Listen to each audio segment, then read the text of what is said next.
before doing the introduction, we are not going to have a traditional sort of lecture or a seminar discussion as we would do at university. We are aware that this forum is something else. So what I think we both have tried to do, Feliz, Grandits and I, is to somehow tailor this discussion in order to have relevance for what we're here to do together. So to give you some tools, some reflections.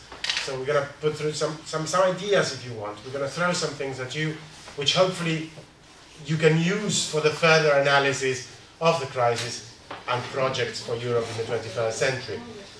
So this is going to be divided into two sections. I'm going to talk for about 10 minutes or so, and Hannes Grandits as well. I am going to talk about the conditions at the end of World War II, very briefly, that form, if you want, the material conditions and the context upon which the process of European integration takes place for the following 50 years. And then I'm going to talk about three ways of interpreting that integration. I'm not going to talk about facts. We're not going to talk about who signed which treaty when. I don't think that's important. But I'm just going to tell you how historians have thought about this and why I think that may be relevant for the future.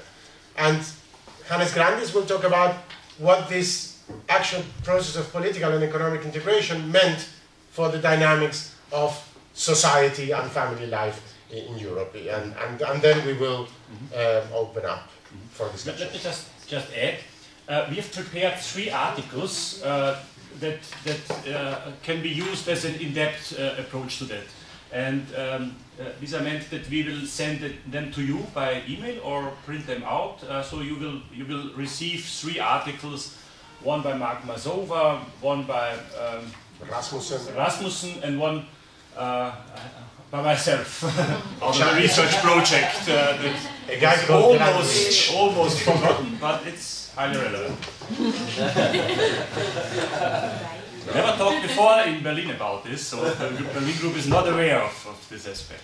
Okay, so in order to keep this within the time frame that we've allocated ourselves, I'm going to kick off with I'm going to say basically 4 things, they're very small things. The first one is the kind of material conditions that were present at the end of World War II and the context in which this integration process comes about. And now, I said that I wasn't going to talk about facts, so I'm going to talk about my interpretation of what I see, and this is referring to the text from Mazawa, what he describes as a brutal peace that emerges out of a brutal war. And what he means by this is that the Second World War, apart from producing the 40 million dead that we all know happened, also resulted in humongous displacement of populations, a complete dislocation of social structures that happened during this war. Now, what was special about this war was, as Mazawa would say, that not only was this a military conflict, but this was also a war that was waged in the name of racial and ethnic goals of purification, if you want, of creation of different societies. But this was also a class war at times, which also resulted in a civil war. So I think these 4 dimensions of the war, the traditional military conflict, the ethnic or racial dimension that was given by some of the ideologies at play, and then of course the fact that this was also creating a class war within societies themselves on the back of these ideologies, capitalism, fascism and communism that were competing in those space, also resulted in a civil war taking place in Europe. Now, the point here is that societies were divided not only along national lines. This was a continent that was ripped apart internally. Countries were ripped apart internally. And with this consideration in mind, what we end up is a scenario in which the primacy of Europe in European politics is practically confirmed and eradicated. So Europe becomes to a certain extent subordinated with the new scenario that emerges of the Cold War, in which the Soviet Union on the one hand and the United States of America on the other hand tend to dominate the political landscape. Now, I heard from some of you yesterday when we were discussing this, that part of many of the explanations that say, well, why did the European Union have a chance to exist, why did Europeans have a chance to integrate, has a lot to do with this new reality emerging. Basically, look, the Americans needed a bastion in Europe to support their cause, so therefore that allowed for Europeans to integrate. A lot of money gets pumped in, we have the Marshall Plan, Europeans integrate, they're nicely protected by NATO, and that's the end of the story. Europeans seem to have no agency within this story. Now, this of course is part of the story, and we cannot take this away. To a certain extent, European integration is part of this. It's a Cold War beast if we want. And this will become very relevant to the analysis of the conditions that we have today. Now, the political conditions for change meant a redrawing of the map, a redrawing of populations, and a new balance of power that emerges within Europe, and also the creation of a whole new set of institutions. The European communities, if you want, as they start, are not the only instrument. You have also the International Monetary Fund, the creation of the United Nations, the creation of the World Bank. There's a whole set of institutions that appears at the end of the Cold War, which we still have going around, and the embryonic European Union, if you want, as the coal and steel community first, and then the atomic energy and the European communities back in '57. I mean, all these three things come to play part in the new reality that emerges after the Second World War. Now, this is the conditions for the creation, this is the context, okay? So the material change. And then the interpretations. So why did Europeans come about? If we say, well, there's more to it than just this geopolitical argument of realist power that America decided that Europeans could integrate, then we have three strands of thought that went along, if you want the historiography of how, historiography, I mean how historians reported what was happening, went along the patterns of how these things were being presented to the public to a certain extent. So we start first, traditional historiographical writing, great men having ideas and doing things for their lands, yeah? So the history of... Sorry, do you mind speaking a little bit slower? Oh, sorry. It's very interesting, but yes. hard to digest. Thank you. So after the material change, the conditions that change the setup in which Europeans can act changes at the end of World War II. As I said before, mainstream realist international relations interpretation would say Europeans are subordinated to America within the Cold War, the western half, if you want, the eastern half to the Soviet Union, and they do what they can, or what the US or what the USSR would allow. I think this is part of the story, but we need to complicate it a bit more by bringing agency into the equation, European agency, if you want. So Europeans have a say in this. It is not inevitable that they would do, that they would integrate. It's not inevitable that these things would happen. So how do we explain integration? How do we explain, what are the possible ways we can explain that this happened? And the first paradigm is, as in time was presented to the public as well, ideas. So Alice de Gasperi, Schumann, Monet, these big, great Europeans that think that the time has come to come up with new ideas to new problems and situations. And core to this idea of European integration is the idea that nationalism, that the nation state itself, is a dangerous form of political organization that led us to war, to a certain extent, and is not able to respond to the new geopolitical reality. This is the first strand of idealism that is, and if you hear it, I will make it relevant to today's debate. When people talk about this idea of a united Europe, people go, well, but that's ideology. Do you understand the correlation between the two? That's ideas, that's not how reality is. So if that's not how reality lives, where does reality live? And the next set of scholars, Millward, prominent upon them, says, okay, very nice and well, this beautiful story of great men not drinking brandy and cigars anymore, because this is the 20th century, having great ideas about how to integrate and transcend nationalism in the form of economic cooperation and integration. We move to the second strand, which is, look, this is all a beautiful facade, but the reality is that this is about national states cooperating. This is about national interest from the very beginning, being portrayed and presented with these beautiful ideas, but economic cooperation and political integration happens because the nation state, to a certain extent, as Millward would say, needed to be rescued. So the European Union is traditional foreign policy of nation states who want to survive in the new geopolitical realities. So this is nothing else but the aggregation of national interest being deployed in the form of this institutional cooperation. Now you could see already that whichever one of these versions you subscribe of how you interpret European Union will have a lot of significance for how you think the European Union should work and how do you think the European Union should operate. Or maybe both of them combined. And that's a suggestion that I would put forward, that you need ideas. If a change in material condition happens, you need somehow people react with ideas and programs, and states react with new interpretations of what the national interest is. Now there's a third strand, the modern historiography, and this will be my last point, that tends to interpret the process of European integration not only as ideas and national interest at play, but also as a transnational network of governments. And for those of you who study European studies. I mean, you will be very familiar to this concept. So therefore, what we see here is that the European Union is conceptualized as a political system. A political system that is not a nation state, and a political system that is also not an international organization. It is a bit of both. It combines both. It is a system of transnational governance. And in this sense, the institutions of the European Union acquire, to a certain extent, a protagonist role. They're not independent actors, but nation states are not independent actors either.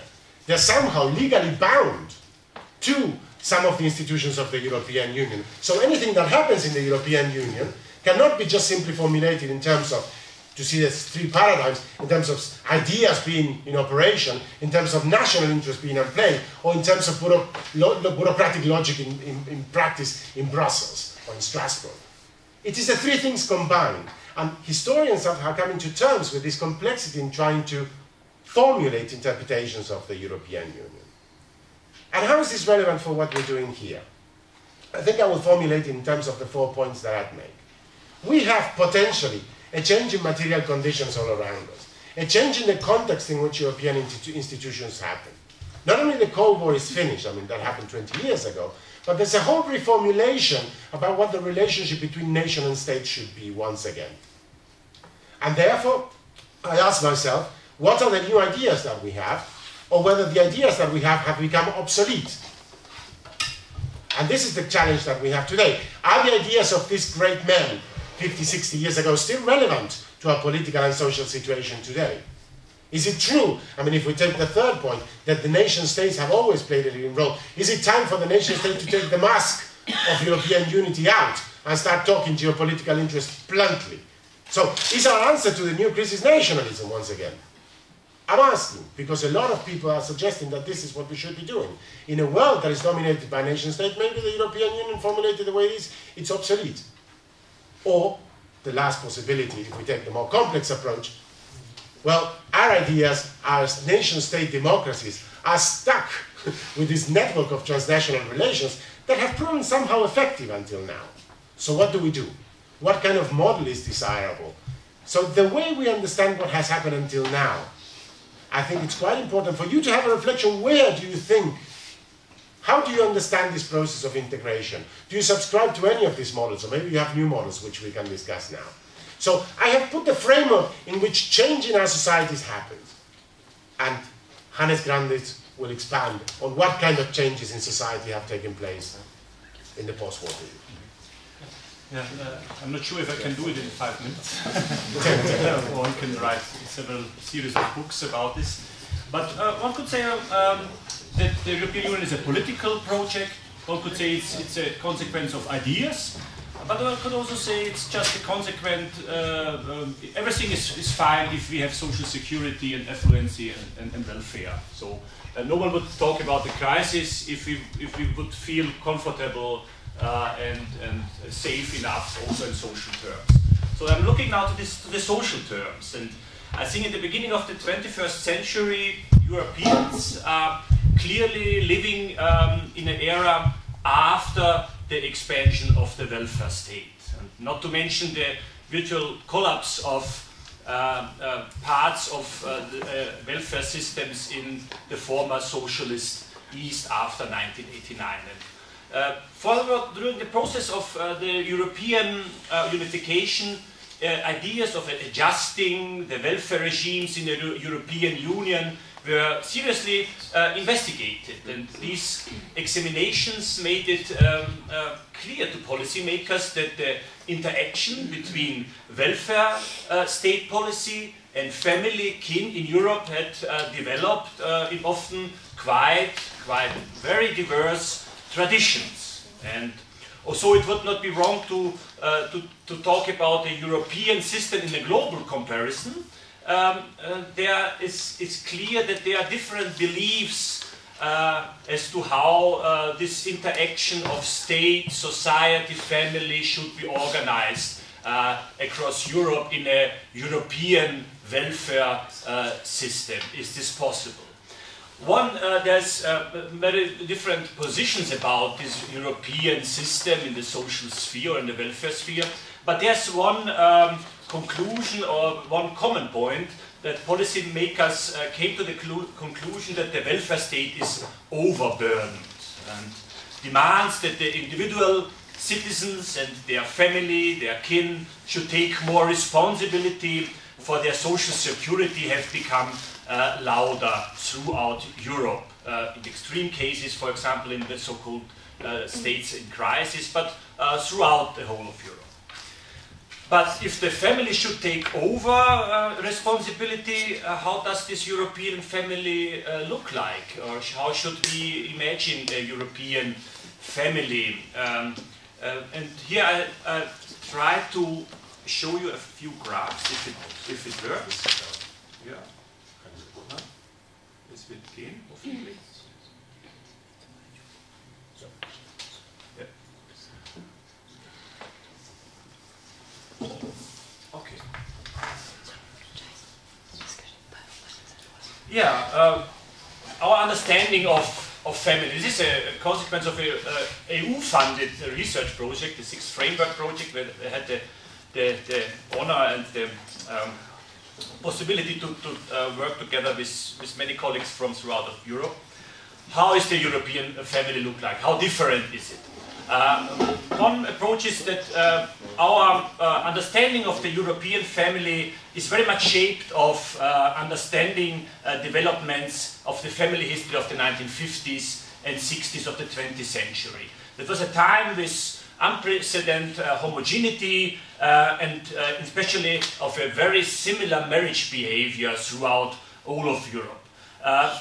This is especially true if one looks to variants like percentage of people marrying, rates of children born outside marriage. One could conclude that in this period of the 50s, 60s, marriage has become, throughout Europe, a universal part of the life course. This was true for almost all men and women, even in those countries where, due to socio-economic constraints or cultural rules, marriage has usually not been possible to a quite considerable part of the earlier populations in earlier periods. So in the 1950s and 60s, also the percentage of children not born in the family, yeah, so married partners with children, this idea. Maybe some figures can show this uniformity. In the 50s, 60s, usually throughout Europe, less than 10% of the children were born outside marriage. That means 90, in some countries even 95% of the children were born within marriages. And this has been very different in certain periods and in the regions of Europe in the past. For example, in Austria or in Sweden, where usually up to the 50s, large percentages of men or women were not married or at all. And it's no coincidence that this marriage boom throughout Europe paralleled the time of the strong post-World War II expansion and, one could say, golden time of the welfare state in Europe. The various types of welfare state that developed between the end of the 40s and the 1970s were very much built on two essential principles. The one, full male employment, and the second, stability of marriage. And this was on the one hand achieved in consequence to the stable economic growth of the early post-World War II decades, which brought prosperity to a steadily increasing part of the European populations. On the other hand, it was also supported by a new kind of welfare state philosophy, which successively developed existing social rights into a coherent whole, and in doing this was primarily oriented on this already mentioned model of a married male head of the family as the breadwinner almost everywhere in Western Europe. And although this is not true for the ideologically for the socialist East, the daily pragmatists there have very much affected a similar outcome. The expansion of the European welfare state has been discussed in literature on welfare state development quite widely. At the moment it's enough to conclude that for some periods of time, the new welfare state of the post-World War II decades supported and even introduced exceptional convergence of marriage and family structures throughout Europe. So the European family is a very similar thing. Some graphs maybe to decline, to total. So the trends that you see here are falling birth rates. So in the beginning you had very different numbers of children born to families. Here's Poland. You see some Polish families had more children and German have less. Yeah? But generally the trend goes into the same direction.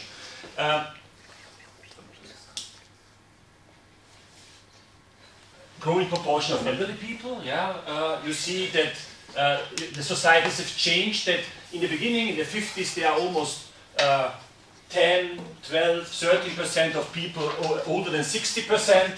If you look to 2003, you have here Italy and what's the other?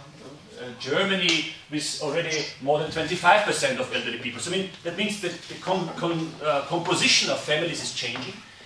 And here, this is children with marriage as an overall dominant model. So if you look to the 50s or 60s, 90% children within marriage, and then don't look to this side, don't look to this side, then you see the convergent developments. Okay. Starting in the 1960s, however, socioeconomic, cultural, and finally also legal changes began to alter this uniform pattern of marriage behavior, of family structures in Europe. But this change did not occur beside common trends of transformation in all European societies in the same way. The percentages of people marrying remained very high in the European South or in the socialist or post-socialist East, where rates of marriage exceeded in some countries even about the rate of 90%. But in the North and in the West, marriage as a fixed part of the life course lost much of its earlier importance. So back again to this. If you look to the situation now in 2000, you see, for example, here in Sweden, more than 50% of the Swedish families, children are born not within this marriage framework, but outside marriage. But it's different, for example, in the countries like Croatia, Italy, where still the old paradigm that almost 90% of families are born in this situation. So that means there are now changing and variations, increasing variations with regard to the so-called European family. And if you look back to the situation before this period, then you see that these changes are resembling, particularly in Austria, very much also the situations before the 50s and 60s, for some way that they are returning back to an old model that already existed in earlier period of time. So this is the structural development of the one hand, but let us look to the framework, the legal framework of the European families.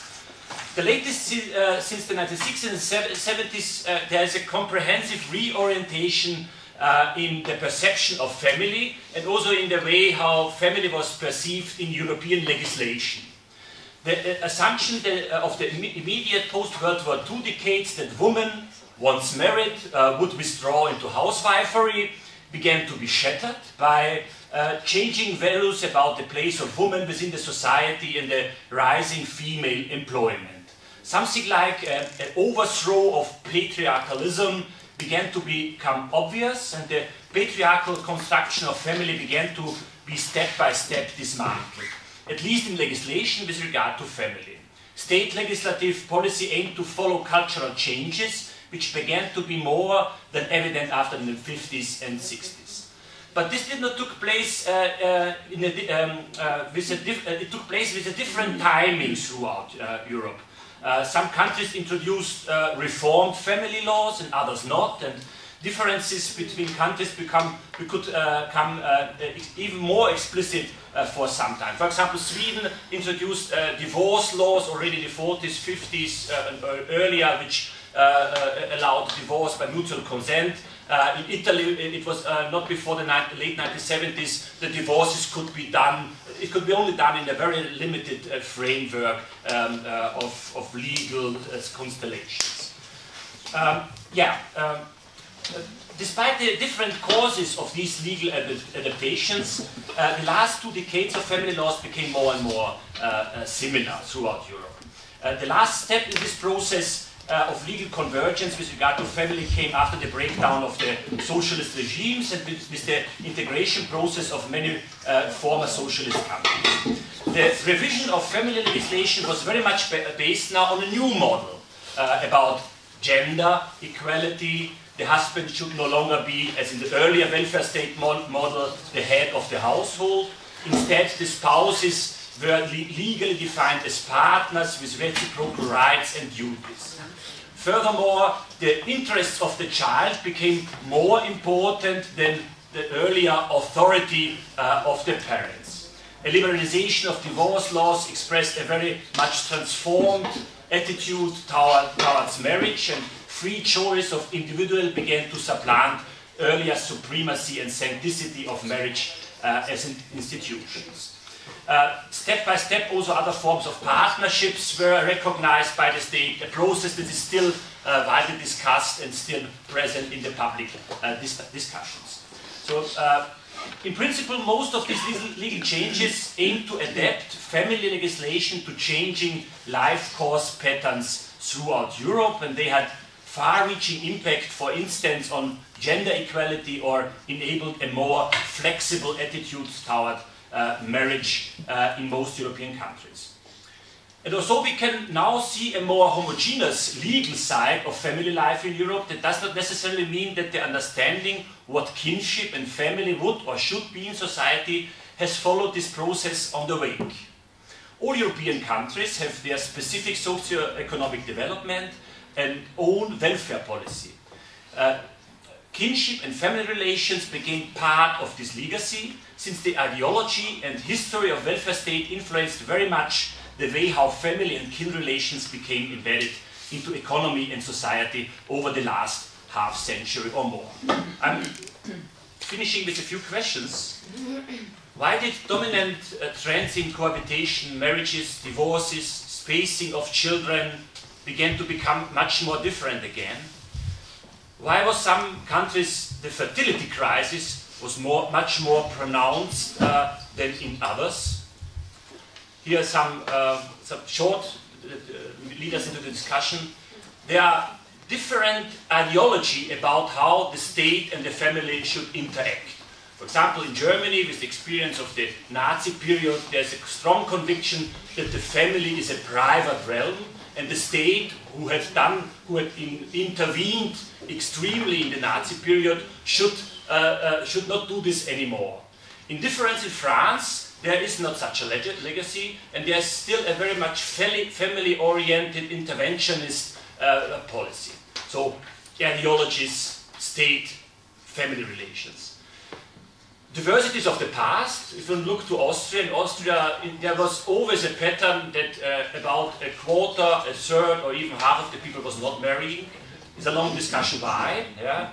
But the historical pattern in Croatia was, for example, that also before the industrialization, there was always, throughout large periods of the past, always a very homogeneous life course with almost all people marrying.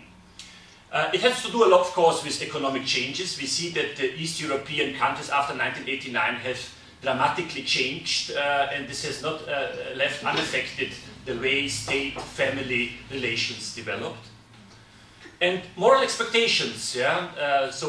There are different ways what is expected in Italy from sons and daughters and parents and grandmothers than it is in Sweden, for example. In our project we had much of discussion how often should the mother be visited by the son. Yeah? And then we found out that there is a pattern, it should be very often, a very close contact. In Sweden say, okay, it's enough if we spend 2 weeks of holidays in the summer and then see each other only the next summer again. So what is, are they closer, are they more distant? what does it all mean? It's coming to the end. So there are lived realities beyond the co-residence scheme. So the European family dynamics have produced in Europe different outcomes of the relation of family and welfare state. The historical traditions are still evident and here, so who is eligible to inherit, who is not. It's not the same throughout the whole of the European space. And the welfare state made possible new realities of family relations. The welfare state intervention has not produced a European family, so it has been incorporated into existing models of family relations and has somehow enabled also these family relations to develop within Europe in different kind of state, kin, family dynamics. And this 20th century family and kin relation can hardly be separated from welfare state development, and this leads me to my final conclusion is that the welfare states became incorporated in different into kinship and family relations, resulting out of a rising symbiosis of state and family in different arrangements of social security, a symbiosis that in the end began to highly influence also kin relations and pattern of mutual help throughout of Europe, and also expectations of social security and how European policy should help to enable proper family, kinship and social security relations. So this is my final conclusion, pointing to the fact that Europe or European social relations have different legacies, have different ways of incorporation of social welfare policy into family and kinship legacies, and what to do about this demand of creating Europe as a social or social security union. Is it possible before this background, or is it just not possible at all, or should be not the primal agenda of European integration policy? So that will be the end, and maybe we can then discuss also this. Okay, so I'm going to act as the moderator for this. Thank you, Hannes, for the contribution. So just to link the two things together, these structural changes that were taking place, to put them in the context of what we were talking about before, points at an initial period of convergence in the way Europeans lived, and then all of a sudden we start witnessing that there's divergence kicking in once again. And this is highly relevant for the way we are framing the debate. That is to say, Europeans, Masawa says, needed time after World War II to recover and to reconstruct their societies into some form of coherent pattern. This was established, this convergence was somehow achieved, and then all of a sudden we have indicators here. I mean, these are the social indicators, we have political indicators of the desirability of this achievement of uniformity in Europe not being there anymore. And this goes at the heart of the question that we have here now, whether this national plurality is compatible with the kind of Europe that we are constructing, a kind of Europe that seems to have ideas about how social structures, about how regulations should be done. And on this note, let's open up the debate in terms of, for the analysis of the crisis as it is today, at the core of the argument of what to do in the future is this objective, apparently objective differentiation of the different countries and the different societies. And how do we reconcile this difference, which is permeated by these normative connotations about how society should be organized, compatible with trying to find a common language and a solution to this crisis? So on this historical small reflection, I would like to hear your thoughts on this before you actually meet the protagonists, right? Let's try to reflect about how we conceptualize this past and what does that mean for the future, because you will see that the people we're going to meet have already assumptions about the things that we've been talking about now. I will be the moderator for now. Come on, we know each other, I know you're not shy.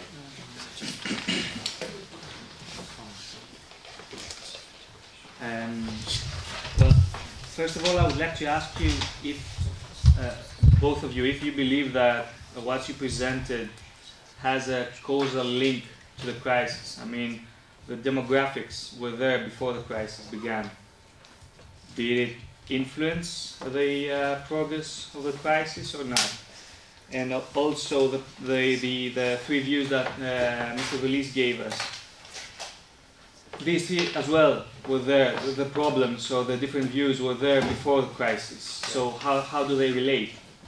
And another point for the first presentation is that what you provided us, Mr. Feliz, is how elites think about the issue. I'm not sure if we know how the people look at these problems, right? Like the three schools are the realists. I don't think people feel like that a lot.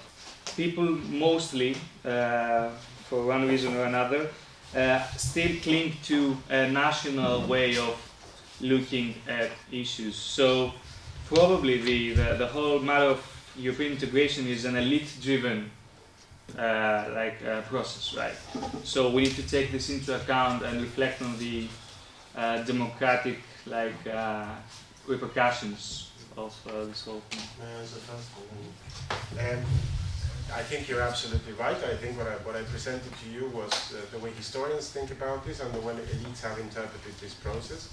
And this disconnection from the public realm is one of the main problems that people highlight as being, they speak of from democratic deficit to these ideas of the elite, people still feel the national and so on. What I try to show you is that these ideas, the idea of European integration, if you want, this initial phase when that happened, I mean, I didn't expand on it, but was this idea that the national was not enough to cope with the reality that was happening. And that was somehow communicated, or people were able to communicate in the afterwar period, and Masawa touches upon this. After World War II, there was a period where people were sick and tired of ideology and politics. Society had been absolutely devastated, and what people wanted was stability, what people wanted was food on the plate, and what people wanted was the absence of war, and the absence of dislocation. Now that, to a certain extent, enabled politicians to be concerned with prosperity, while at the same time, they tried to change the paradigm in which this was happening. Now, along the line, somehow this process got broken, because the cultural reproduction of the nation state continued to operate. As we see with the welfare states, social security, you don't get social security because you're European, you get social security because you have citizenship of one of the states, right, or residence in one of the states. Even though you could get social security in another country if you simply go to the other country because you can live there. So there is a European dimension to it, but people don't seem to connect to it. The perception is that this still happens through the national. But we have this cohabitation. What I try to show is that it's not enough to think about ideas, it's not enough to think about the nation state, it's also important to think of these transnational networks. You're absolutely right that there's a total disconnection. But I think part of the crisis is because elites have failed to communicate this connection that exists. And in our common language, we should not exclude that out. We should not just say, just because the people still feel national, we should give up on explaining to them that the national cannot maybe change these transnational networks of cooperation that already exist. You can't just get out of the European Union trouble-free, can you? Otherwise, we will all go in that direction. The British are going to try this as an experiment in a couple of years' time. Let's see how that goes. I think it has a lot to do with the crisis. And we should not talk always on ideas, political projects, and nationalism. EU has also to do with society. Maybe society should be in the focus of the whole approach. Yeah? Within the member states, there are discussions about legal rights, social rights, emancipation between whomever, classes or gender and others, responsibility of the public for helping those who are not able to, and how the state, individual, family relation should look like. Yeah? These are discussions that have been also earlier. Yeah? But I think with the crisis, they have become more dramatic. Yeah? Because now they say, okay, we accept that we have social duties towards the less privileged, but we can't fulfill it. Yeah? And so the whole discussion is about if they can't fulfill it, should we still discuss about building new European institutions, building new projects on new ideas? Isn't it in the core to solve this dilemma first? So my idea was to transfer the discussion more to the society and how much the society within Europe is changing. especially after the 60s and 70s, and totally also looking for a new conceptualization. What's the right way? I don't know that there is a consensus about the right family-state relations within Europe. And now, within the crisis, it's becoming even more dramatic. But interestingly for me, it's not now the real focus of the political discussion. I'm very curious to see if the partners that we have the possibility to talk with in the next days will at all address this. We will test it. Yeah, I don't know if I can put across my point very well, but you talked about the aftermath of the World War II, etc. And I think for a lot of people, the question now is almost people who are skeptic about European integration is, okay, it was really good, we have peace on this continent, mostly, at least within the borders of the EU. Is it really that reasonable to think we can do that much more than peace and some other basic cooperation? How deeply integrated can we be? And you talked about the Cold War, but the other feature of that period after the war is a specific international arrangement, which is Bretton Woods, which left quite a bit of policy space to domestic policy and national governments. And when did EU integration get a boost where it matters more, where there's money? It's in the 80s, and that's after the end of Bretton Woods and the beginning of liberalization. And the EU becomes it's like globalization. It's a question of deeper integration with so that markets can run smoothly, basically. And I think that's like something that's a bit missing from the analysis so far. I think you're if I can just finish, and in my opinion, there is a link to the social structures thing, because it's not just countries having different models. It's countries not being able to, even in France or in other countries, they try to foster one model of family, maybe, or they don't because there's divergence. But you have a huge divergence within countries, because countries don't have that much space to act anymore. I think the trend is towards marriage becoming a privilege of the upper classes, almost, at least stable and during marriage. I'll answer briefly on your point about Bretton Woods. Yes, Bretton Woods is an integral title, like the IMF, like the World Bank, like the UN, like the European Communities. These are the new institutions. But I agree, it's a crucial one, because what you're suggesting now is that the autonomy of these states to operate, I mean, there was a point where the European communities, the three, if you want, were compatible with the autonomy of the nation state to dictate its own policy and to cooperate in the areas it chose. And there comes a point where the European Union takes a much more intrusive role, and this is where the problem starts, culminating, if you want, with European monetary union and the inability to control your monetary policy. I mean, you're left with just a fiscal policy, but you're not balancing your monetary policy, which is one of the capacities of the state to operate independently with it. So of course, put everyone in a straitjacket. Exactly. So this acceleration of the European process, and the question to relate to what I presented before is this idea of, well, these three interpretations. You know, there's a change in material conditions, if you want. The situation is different as it was after the war. The situation is different as it was in the 70s. The situation is different as it was after the Cold War. We have a new situation. Do we have any new ideas? Because we talk about ever-closing union, you know, as a disguise for the federalism. Do you remember? I mean, these discussions in Maastricht, it was about whether we include the federal element in the discussion. No, we went for this fussy ever-closing union. Now we don't even talk about the ever-closing union, but the ever-closing union continues to happen. So there seems to be no reaction in the ideas department, just its neo-function, its integration policy, and nation-state interest. So the transnational network and the national interest cooperating together in something that seems to be completely dissociated on a public debate about whether we organize the European Union. So my question was whether, you know, I mean, you are the new generation, the new ideas, you are the ones who need to provide this. But I'm not sure whether you're interested. You're more interested in the saying, well, we don't need new ideas, we need to get this to work. Yeah?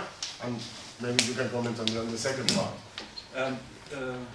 Within the heterogeneity, I mean, there was this famous book of Espen Andersen about the three worlds of welfare capitalism in Europe. So there was the liberal British model, the Scandinavian model, and the conservative Austrian, German, Italian model. And then you could see the first one, the fourth one is the socialist or post-socialist model. So there are welfare systems, and if you talk with politicians, probably in Britain, you could say you would suggest, why don't you introduce the Scandinavian model to your society? They would say, why should we? Yeah. So there is not the will, because the main players are convinced that their approach is historically traditionally legitimized and only fits best to the system it has. So there is an ideological divide. The internal divergency, there always have been. Yeah? So the converge was a short period of time. So we are again a little bit. I don't know what conclusion we should draw out of it, but we have a situation of the time before, when there was very much heterogeneity, also between classes, but also regions. And I think Europe should be aware and should cope with it. Not positive or negatively. I mean, this is the situation. So it's just an attempt to briefly comment. Just a small thing. Look at the lobby structures in Brussels. They're not organized necessarily upon national lines.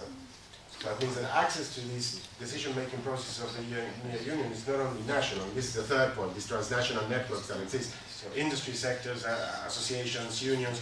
I mean, there's a whole level of European politics that goes.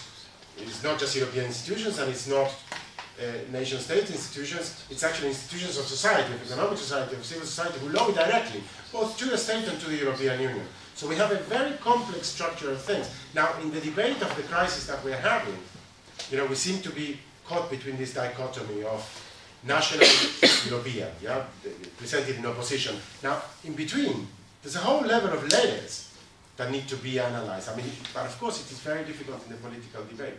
But this is where you come in. This is where we are just presenting the big paradigmatic problems here. Now you need to think about, within those things, what do you want to ask the practitioners in order to make sense of this reality? How much aware are they? Because the danger is that we're going to get, very organized lip comment of policy lines. And you need to decide whether you're interested in just buying or criticizing policy lines or going into a deeper analysis. And whether that helps or not. I mean, I recognize the luxury of being in a university and not having to formulate policy advice or make policy. Yeah. So you should take also us with a pinch of salt. Big pinch of salt. This is just a question.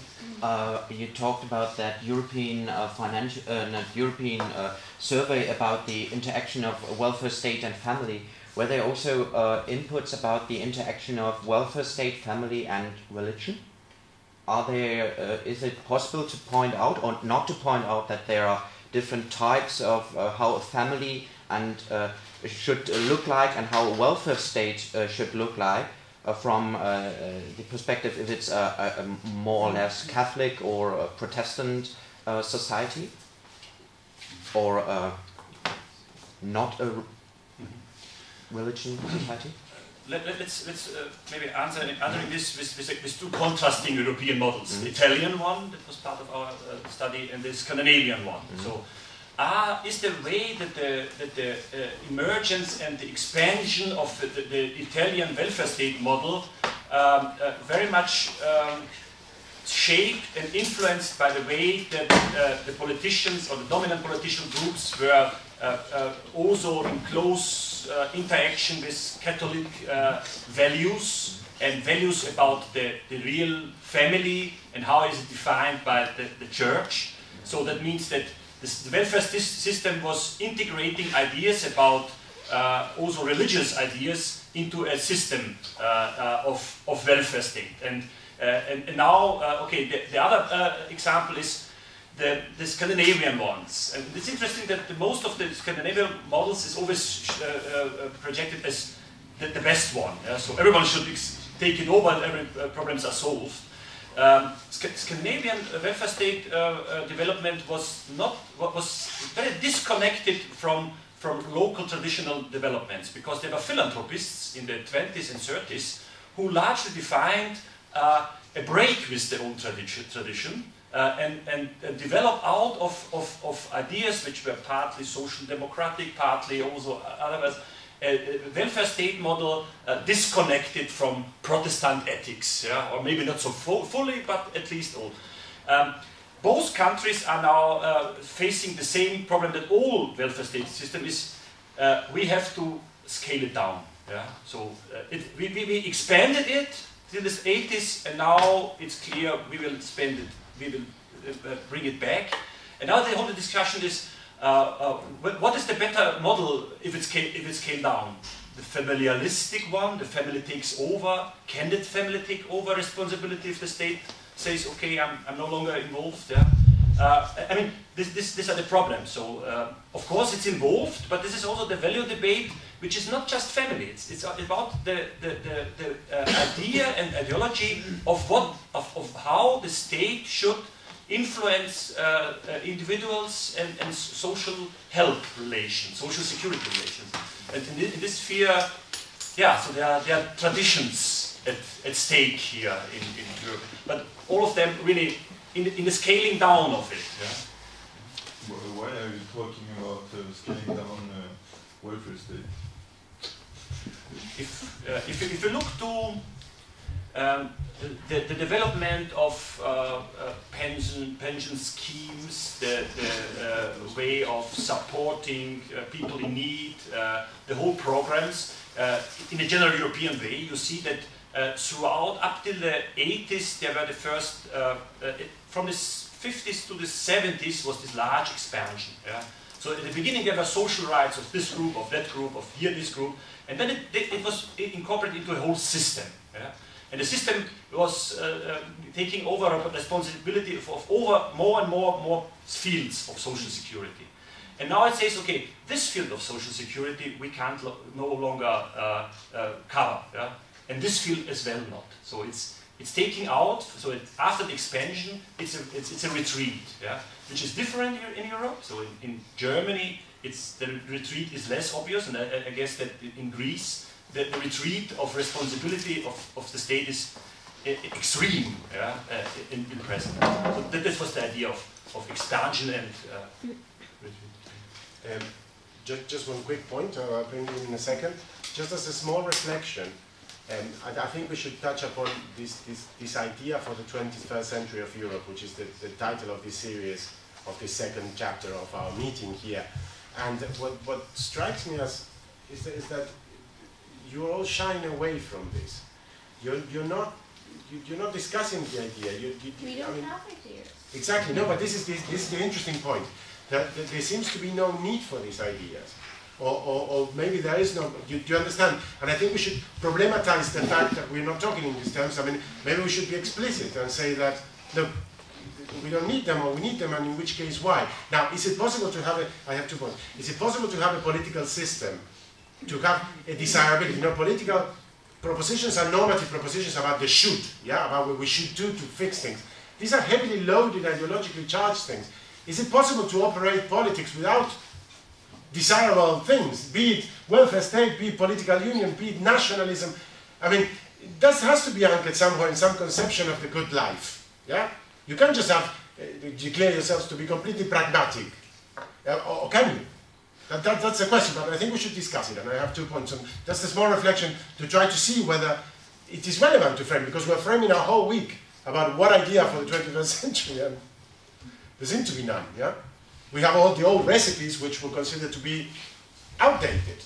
So we have new circumstances. Do we need new ideas, maybe? 1 and 2. I think I'm going to drop my question because it's not... Sorry, no, it's not about what the should, and I'm not sure it's... no, but let's hold that thought about what should, and let's go on to your question. I just want to bring in that small reflection in the debate. But please ask your question, please. No, I was just wondering if you have already compared Spain and Italy for your study, because doing a more similar case system to know whether the Catholicism has an impact on the policy family or not. Just to understand. We had Italy, France, Germany, Sweden, Austria, Poland, Croatia, Russia. our 8 case studies. So, but there are studies on this. Yeah, the REHA studies on the way. So less the family structures, but the helping relations within the kin. Yeah, and there's very much similarity about. It's about the moral expectations. Yeah. And the moral expectations of what someone has to do to support the mother or the children, and to give or help buying apartments or giving money or visits or live in proximity to someone. So this is studied, and there is much similarity between these two Catholic and southern countries. One point here and then there. Yes. I'm not sure if I can express myself very coherently, and just like for me, the idea of the federal idea of Europe and like sustainable peace. This is something I think my generation considers as achieved. We have that, so we would need something more than that in order to make this union not obsolete, like to continue in the integration process. But this is crucial. This is a crucial point. This is a crucial idea, because I think there's a generational dimension to this. Certain things that my generation and the previous generation consider that it is only because we have this that this can be maintained. Do you understand? I mean, it's not that peace is achieved, peace needs to be cherished. And this is the question here, whether we need to have this debate or not. I have 1, 2, 3, yeah, keep going. So it's like, for me, for myself, it's like peace, we have peace, and I of course, I'm happy to grow up in peace, and I'm sure this is an important topic, but I think what becomes more interesting is the whole idea of liberal market economy. So we live in a globalized world, we have to keep up with the global economy and keep being competitive. So I think with making this work within Europe and keeping this goal up, we will see that in the process we'll get a more and more integrated Europe, because this, like, as soon as we have an integrated economy, we need social protection, and we need to harmonize the social policy within Europe, etc., etc. So at the end, we will get the federal idea by looking at something truly nationalistic. So for me, it's like, it's gonna come, it's in the process, and it's something very positive, but that needs extremely You need to deliver at every stage. Interest-based. Yeah. It's for not, me, it's interest-based, but you it's start nothing. with the interest, and then you But get it's to not the that. ideas. It's not that thing, because like we will see, like now in the crisis, we're forced to work together, and like even if we think that this brought back a lot of nationalistic feelings, I think I read a study was saying that at the very at the ground level or in the basis of the population, and like nobody actually thinks about if Europe is gonna sustain or if Europe is gonna fall apart. Like for them, Europe is achieved. It's just like political activists and very high profile managers that actually think about this question if Europe could, like, or if the European Union can fall apart. So if Europe is achieved for most of the population, then by on time, like we will have this more and more European populations. I think it's just. So on the question of the idea, there's no need for a new idea. For me, it's like the idea is going to come in the process. Yeah. Have, If it performs well, it works. Yeah? I mean, if you say that they are fit for the global economy and somehow finds its place in the new time, then it can survive. Yeah? It has to face the challenges of the time. But let me ask, I mean, there's peace probably between states, but there's a lot of social unrest. Yeah? And couldn't we see that there's conflict as well, but not between states, but within states? Is the peace project, maybe should we always think of this? And the other thing is, if it's not so fit, or parts of Europe are not so fit, is it a project of prosperity? Yeah. That means that it also only works if it prospers, and it falls apart if it does not prosper well enough. Yeah. So this is the danger idea or something to have in mind. To this, yeah. I have a point. Yes. Yeah. I mean, for me, I think we had the European Union construction. We had the idea, but we made many sacrifices in order to fulfill this ideal. And then I think nowadays we have an organizational problem, because if people have troubles relating to the EU, it's also because no one gets it, and even though I am studying European governance, I mean, I'm writing papers about the EU, and it's so difficult to find data, like clear, I mean, laws, it's extremely difficult, and I think you cannot actually have a system in which people have faith if they don't get it, first of all, but then even when you study it, it's very difficult to find what it is about, and it's so opaque.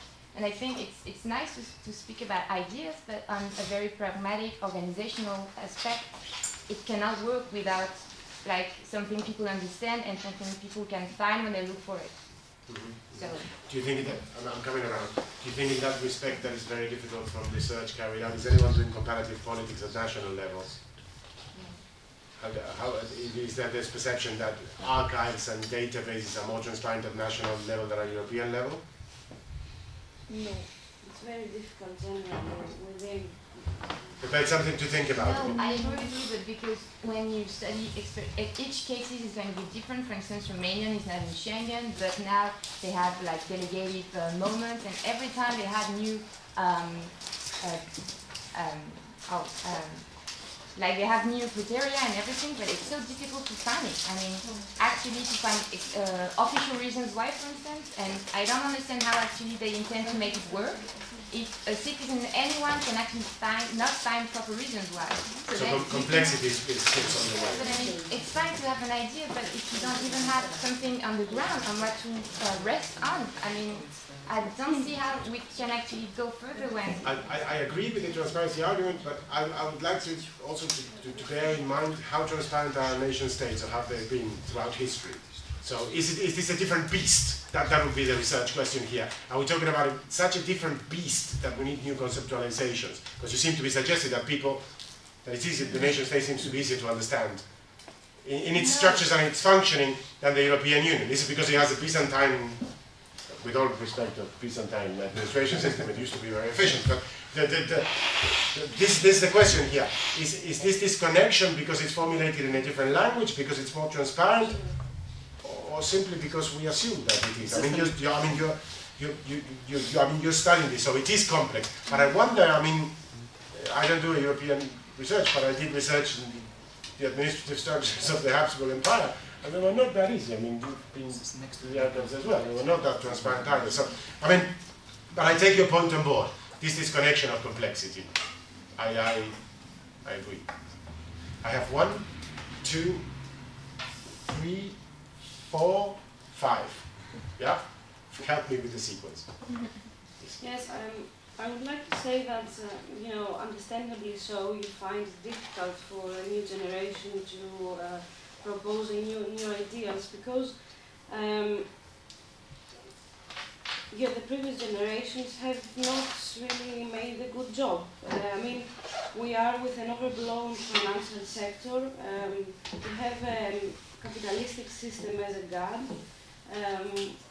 Nothing else works because of this system, and nobody wants to change anything within it. We have an education stripped away from humanistic studies. So, I mean, all the schools now are going towards, you know, education that can bring out people. They can go work in banks or, you know, in similar positions. So it's very difficult for people that come out and they haven't heard anything about history or humanities, in order to formulate an idea. There is no religion anymore. We are talking about secular-only countries. People are going towards this direction. Perhaps religion, you know, has given a lot of bad things, but it was serving as an institution that people could respect and could relate to as well.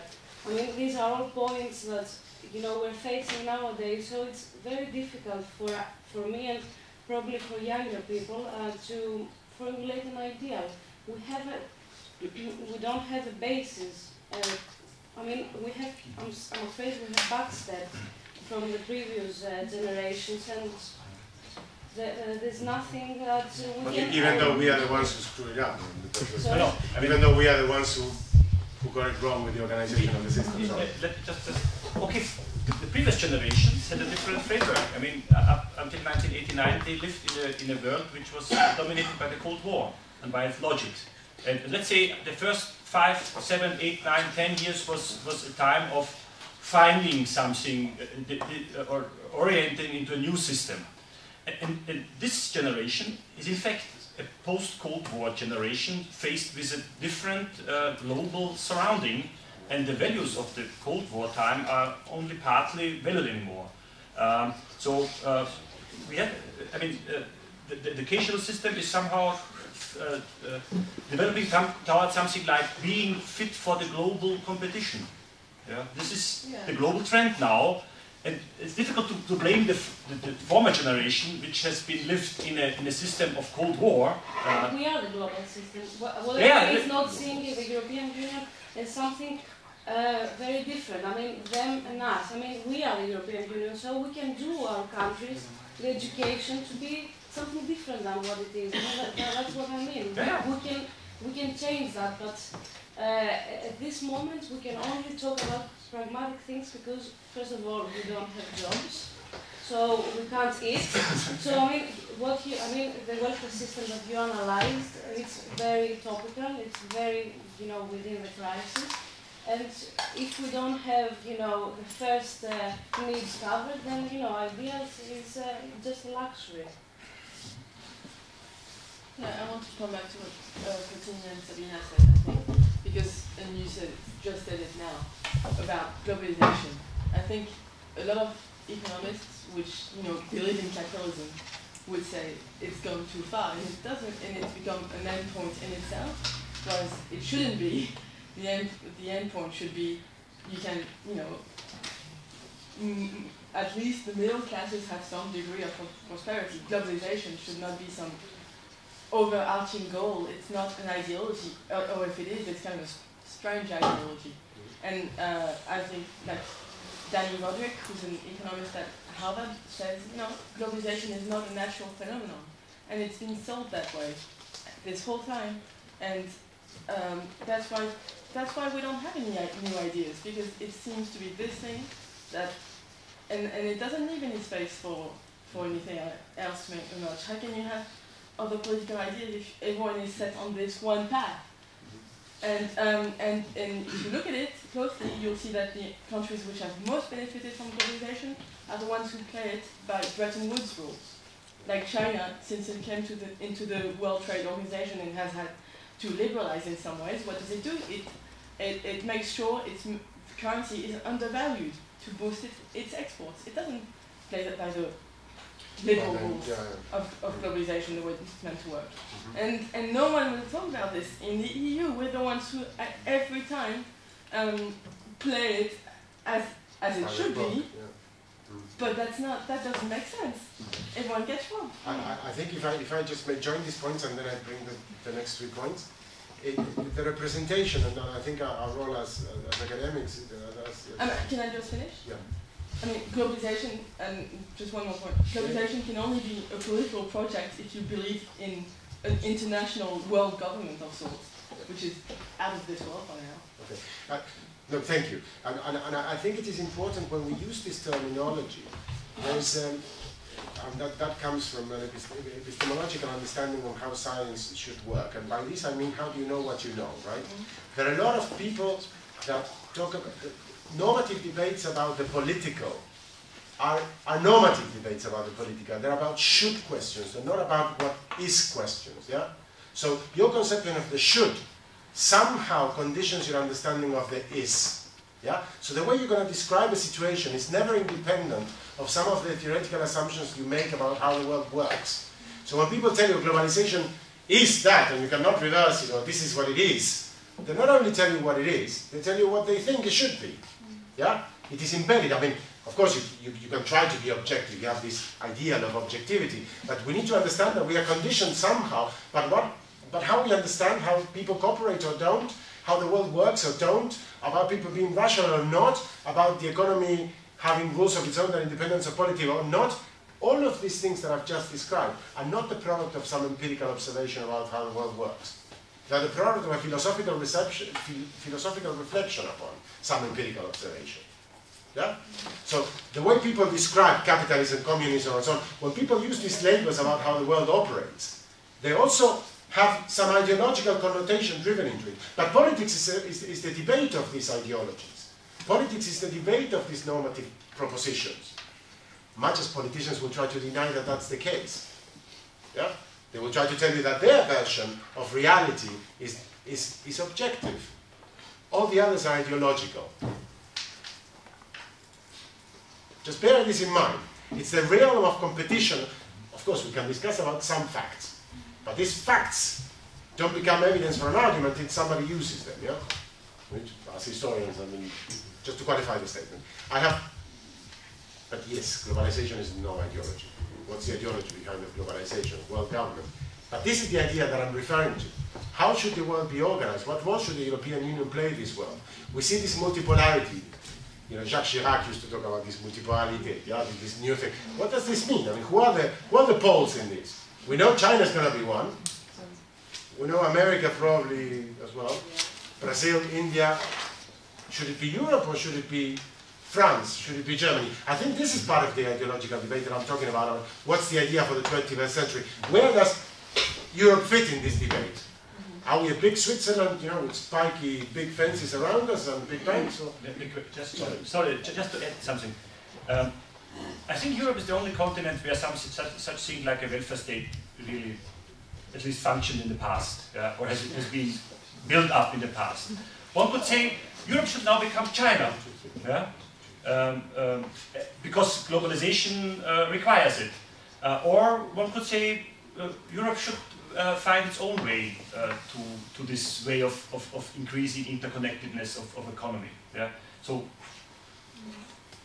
Oh, fine. Okay, I have 5 first. Yeah. Oh, okay. I want to go one step back with the ideas of for a new Europe, which I always think that you know, I have that problem that every time I listen to the history of the European Union, it's a boring history. It's man sitting in a room and discussing about, hey, we need to rescue the national state, or they're sitting together and say, oh, we need to live in peace, and then they are somehow successful, and it's a story of peace. I mean, the problem is that story is boring, but it's a much better story than any other story we could think of. The other thrilling, interesting, and more brilliant story would be war and catastrophes and all that stuff. That would be a story that the others would say, oh, that's an interesting story. In our university, everybody runs into the lectures of Second World War, First World War, that are also in the cinema and culture things which you can have the interest of people, because they are interested in that. Peace is not that interesting. And the other thing is that what Mr. Grandits said, 1989 has changed a lot. And we have a generation in at least in Europe and in Germany and the governance who is still infected in the world before 1989. I mean, that's unfair to say, but I have a chancellor who for a long time didn't have a passport. So I'm quite sure she do not have problems in showing her passport around and being proud of finally achieved having a passport, and so don't realize how great for me it is to travel from Berlin to Paris without showing anyone my passport, except for the person who wants to know if I'm really the one who bought that ticket. That was the only way I had to show that passport. I think that's a brilliant thing, but I think that many people who are now the governors in the countries do not really reflect on that thing. Also the thing with the money, when I go to Greek, France, I do not have to change my money. And I have still the people in mind in Germany who say, oh, we walked our Deutsche Mark back because it was so great. I don't think that it was so great, but I think that there are still generations who believe that this is in somehow that way. But the generations still exist, and we have to talk with them. And there would come to that point what Mr. Grandits said, maybe talking more about that social thing. Yeah. And I think that's interesting, because in talking about the economic crisis, it's always about we have to solve problems, and when we have solved that problems, where to spend the money that we then get from our new economic programs or whatever that now then finally will work out. And there, I think it's a good thing to spend the money in social projects. but I'm not the fan of the idea of having a European concept of how family at least look like. I'm not a fan of a state, no matter if Germany, France or whatever, who tells me this is the ideal of a family that we want to have, and this not. So I'm more a fan of a liberal way of we want to realize things and we want to give you money or at least social security as an opportunity to realize things. And there comes my problem, leads us back from the strong states we have.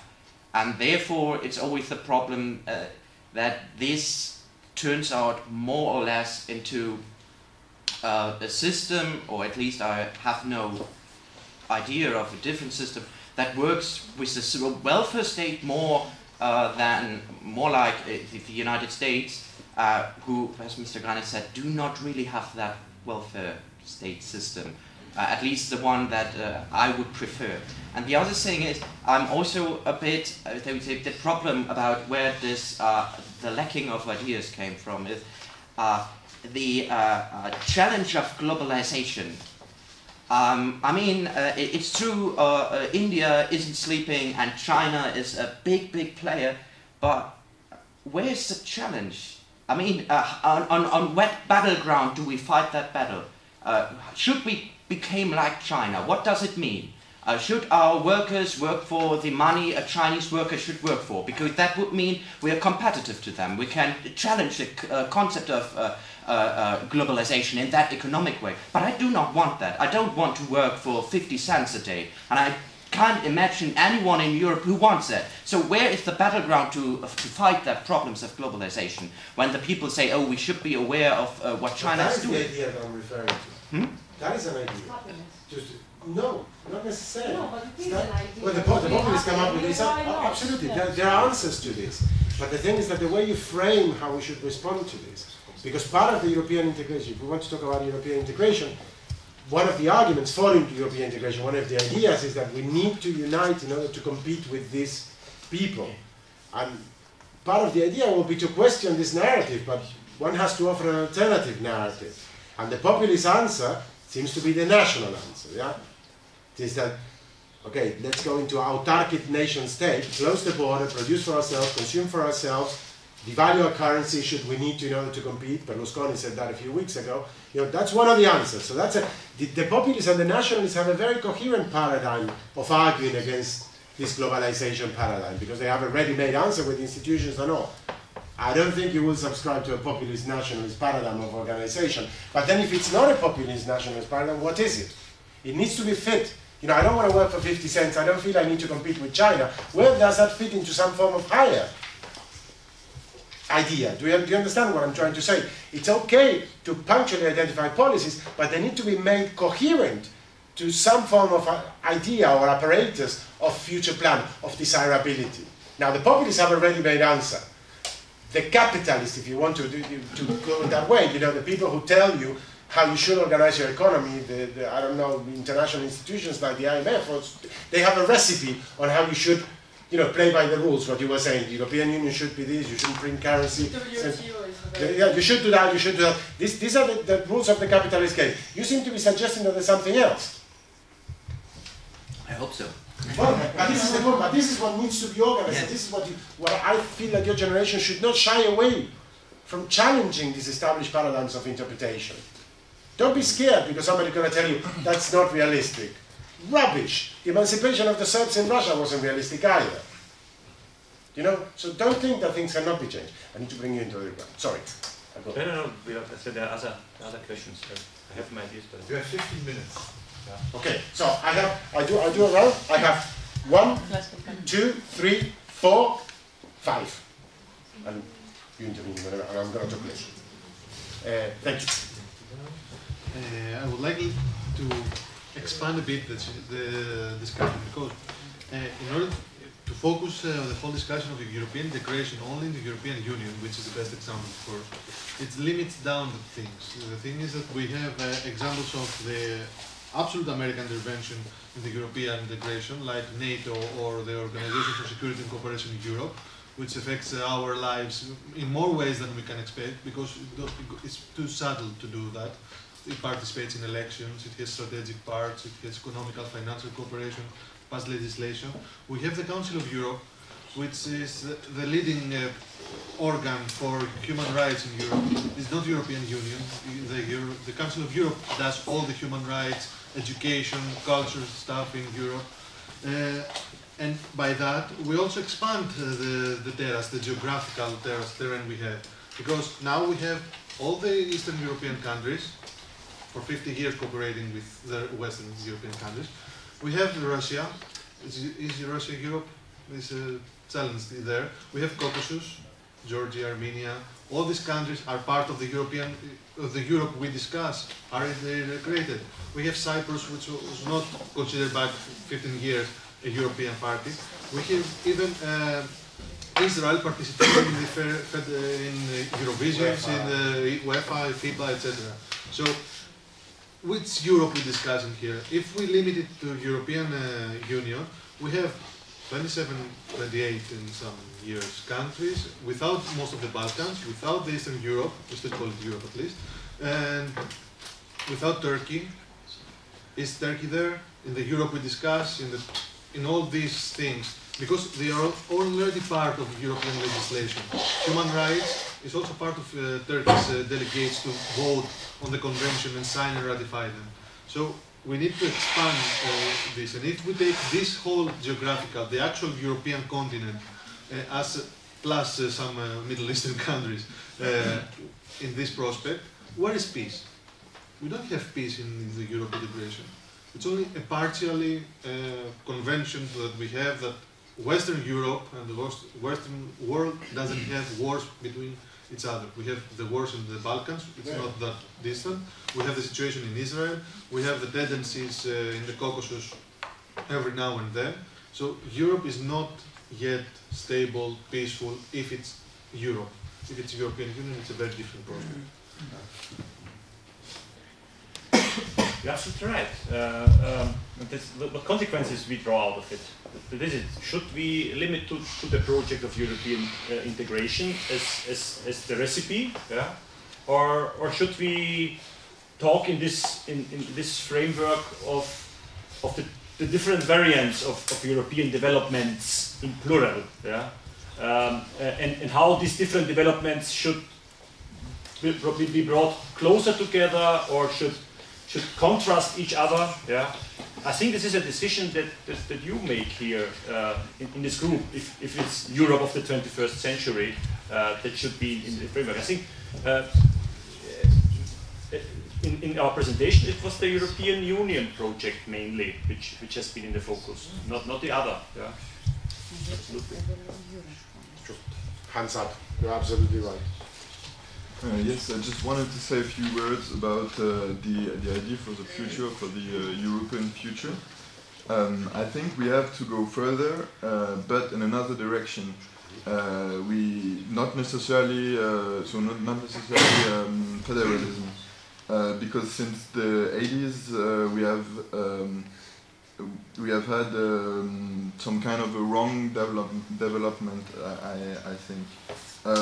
First of all, opening markets, making a euro that is kind of a super Deutschmark, leaving capital do whatever it wants. Since a few years we have permanent austerity. We have been cutting taxes for the wealthy and inversing the wealth distribution. We have some kind of sick obsession with inflation, and that's obviously what gave us private and public debt and crisis. And so I think a lot of people feel like this. That's the reason why they think nationalistic and not European. So I think we should start by abandoning the idea of competitiveness because if we want to be competitive, we have to work at 50 cents a day, as we said, and protect ourselves against social and environmental dumping. We have to harmonize social norms, like basic things like minimal wages, and we have to harmonize tax policies. I think that's very important, because I think one of the basis things that brought us to this current crisis, and that is not never talked about, is the sharing of wealth. Because we in the last 20 years, sorry,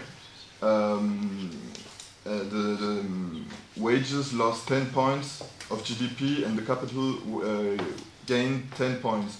And I think that is one reason why there is so much debt, private and public debt today. And we could do a lot more, but I think if some of these ideas could make the situation better, then the people would follow, and there would not be this question between nation and Europe. And where do you think that this changes? So just a quick question. Is this better done by each nation state individually, or is this better done coordinated at European level? Did this reverse in this trend? We should, I think, we should try to do it together. If it doesn't, we have to try to make an example, and that other states will follow.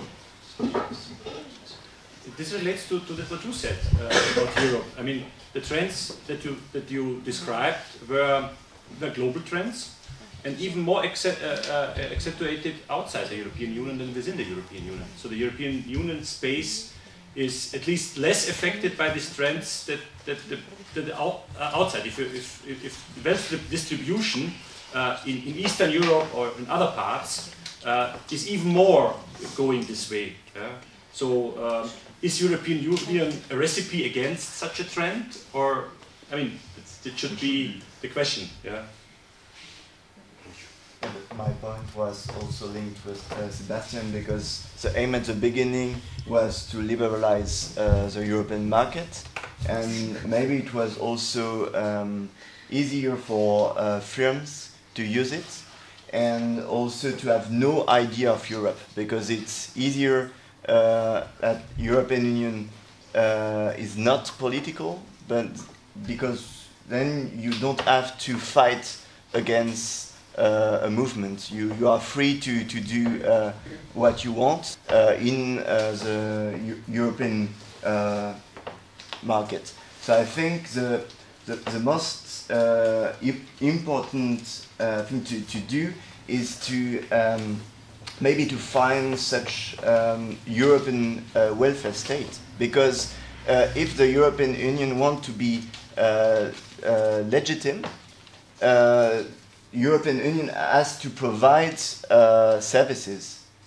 as for example the European funds play this role, because they try to provide services, to provide money in order to improve the situation. And I think in the crisis we don't see the action of the European Union. For example, the European budget. All the national states decided to cut the European budget. So the European budget is the European Union is not able to act properly and to maybe to provide to solve the political problems, the economic problems. So I think it's the most important thing is to this social dimension. Yeah. Now, this I like these should propositions. These are programmatic, very tangible.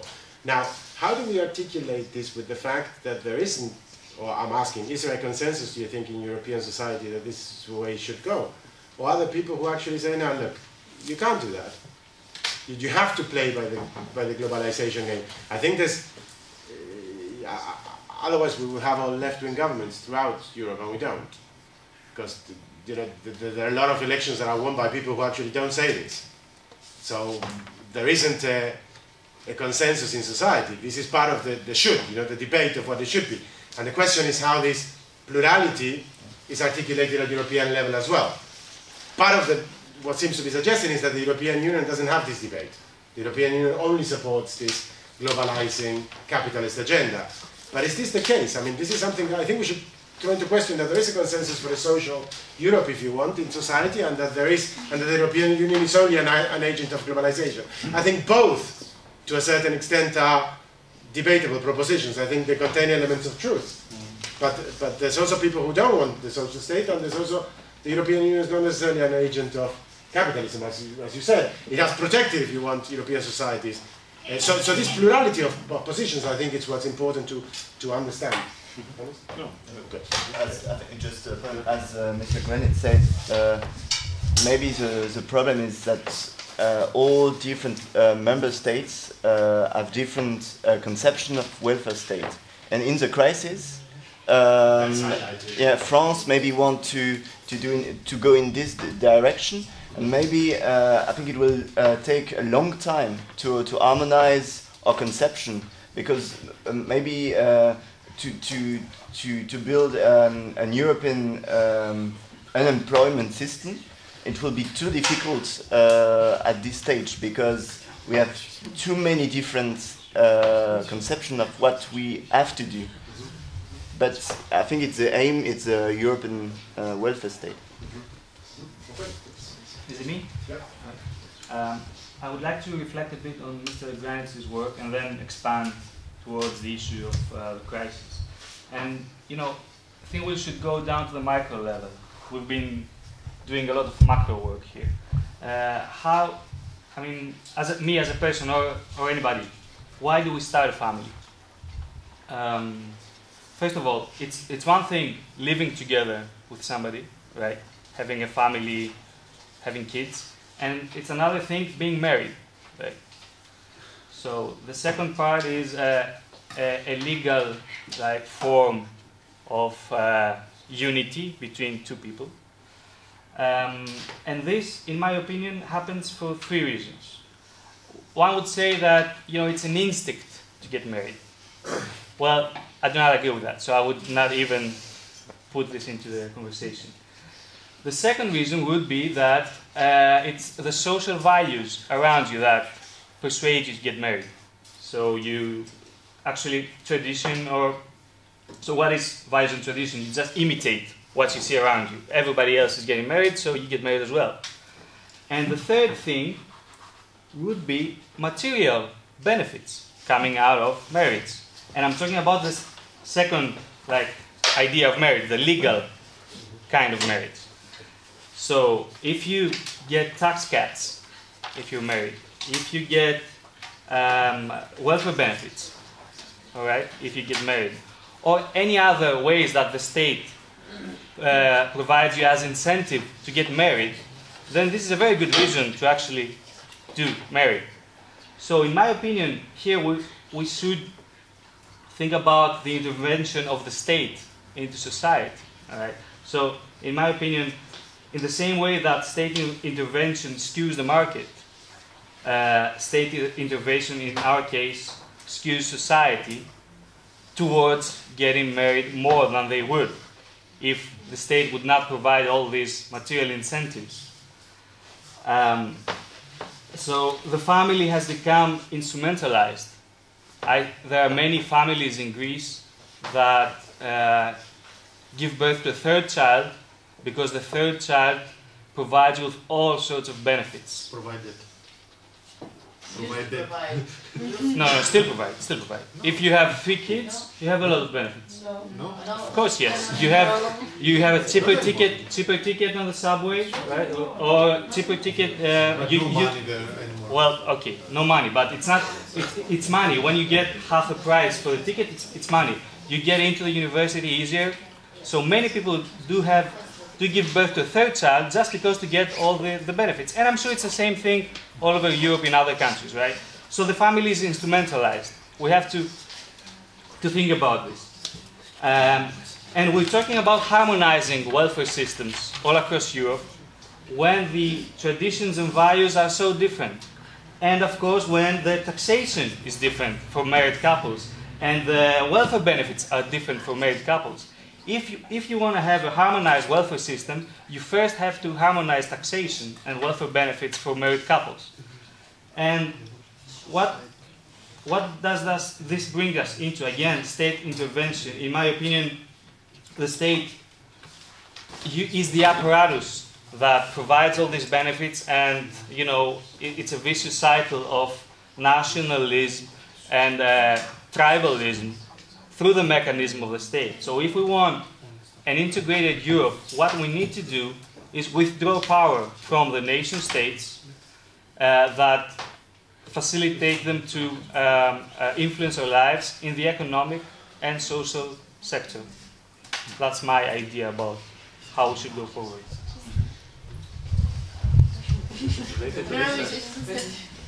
Sometimes feel like that Europe got like married with like at 27 people, and then complaining that there's no love between them, right? For economic reason, and then like, oh, we're not so like you're not loyal, we're not loyal to each other. Okay, I need to accelerate because we're almost at time. Okay, Grandits, and then I have the final 2 points. And Yanis. Yeah? Just one thing. Sorry, you. No. You said social values. There's a European social values persuade people married. There's a European value survey done for a long time already throughout all countries, where the people they're asking about their values and asking about marrying, getting children. It's enormous. Yeah. I want. Yeah. And then it turns out that, especially in those countries where these values are expressed most vigorously, in Italy, in Greece, Italy has the lowest birth rate within the European Union. So, and a model of not getting many children, but getting one child in the age of 37. Yeah? So then you ask, why happens this? Yeah? Then it turns out that the old model of the Cold War time is no longer valued, so careers for both partners, and it turns out that there's a structural deficit to achieve what's aspired. And here comes the state in. Can the state provide a framework to realize what's the value and also realize conflicting values? And therefore, I mean, those countries that seem to perform best in that way, like France, has fertility rates of 2+. Yeah? Italy has 1.27, something like this. So the state is part of the whole system. The question is, can that be harmonized across Europe? Yeah? That's what you raised. My question is, should it be harmonized? Yeah, should it be harmonized? I don't think it should. I think we should let the people decide for themselves. Okay, I have the final 2 points. One brief, and then another one brief as well, please. Oh, okay. Okay, I have a question for Paris, but I'll ask him later. Yes, Anthony talked about Europe should evolve to become a social welfare state, yes, etc.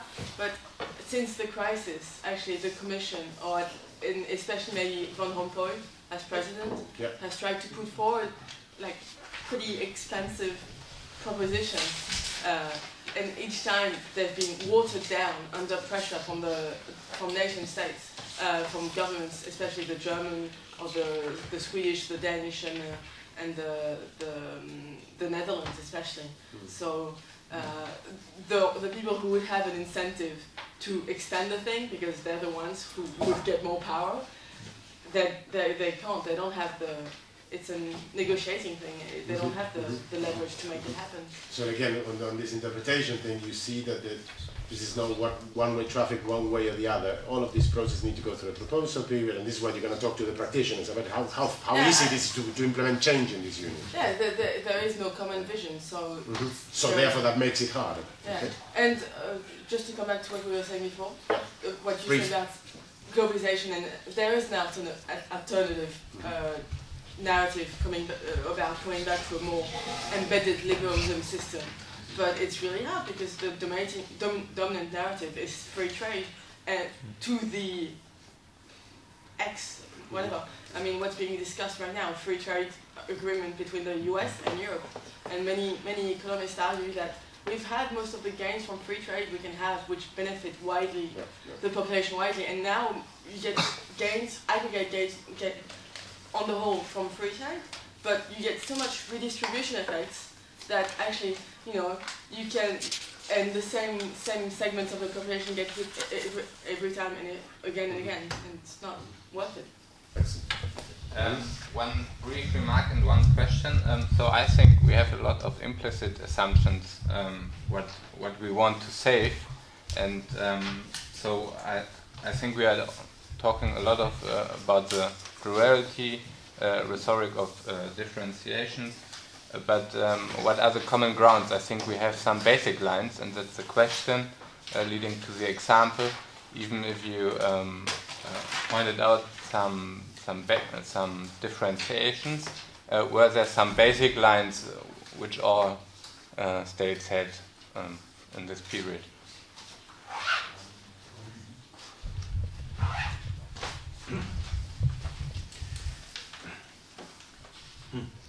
So it means in the way of social protection ideas and conventions. For example, I think we put a lot of as given, but it's not given freedom of speech and a lot of things, social values as well.